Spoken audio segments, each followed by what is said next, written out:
Some of you may know I made the entire quilt online on YouTube. And for these events, when I have unveiling, I usually have a quilt expert doing the initial little speaking about the quilt or quilts. But none of those people could come today, nor could the rest of the vast community.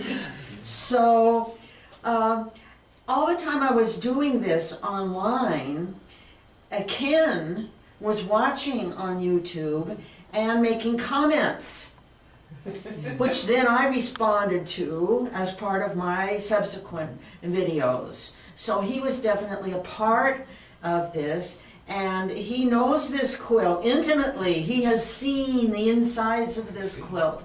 And so I asked him if he would say a few words before we drop the curtain.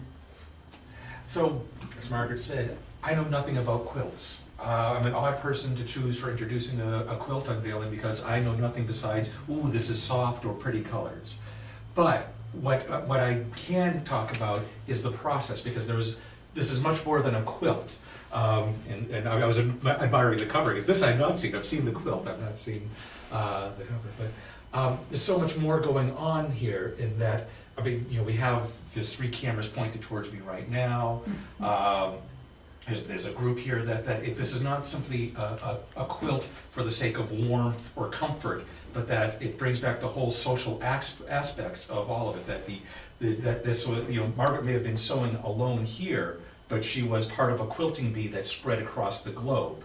And that's really, you know, the social aspects and performance aspects. What I was interested in was the cameras, that I was wondering, you know, the questions I was asking were technical about, now, did you plan which video you're going to make today, or were you making the quilt and this video happened to come from it? I wanted to know the balance of quilt planning versus video planning. Other people are bringing up other social topics or quilt topics, but it's performance art, it's quilting, and it's that social aspect that come together in this 30 video series, which I see are available on DVD.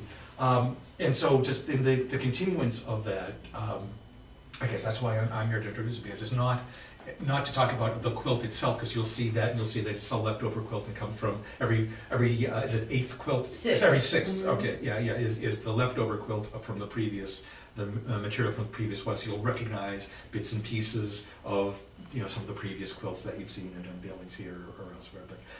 But also that there's a group and that's being videoed that will end up on YouTube is all part of the multi-layers of art and performance and gathering and communication that go on. And that's the message I wanted to bring. And shall we reveal it? All right.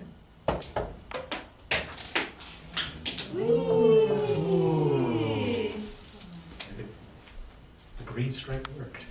Yeah. During the videos, the green stripe was this was a major character, but there were some issues, and it works. That's beautiful. It's like a river. Oh, I like that. I think it's more like a forest. A Oh, forest. Yes. I like that the quilting lines are closer together in some areas and not in others. Was that intentional? Well, that's the pleasure you get of freehand quilting. If you plan your quilting and you measure everything out, they're all equidistant, and you take a ruler and you draw a line and then you sew along that line, nothing happens. It's all been planned. Nothing is going to happen along the way. Suddenly you're starting to make them closer together. You don't really know why, that's just happening. So when you're having an experience like that, it makes it more alive.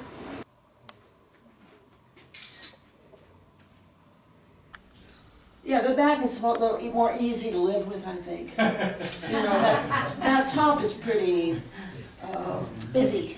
I slept under it the other night though, and didn't have any problems. It's a cyberspace quilting bee.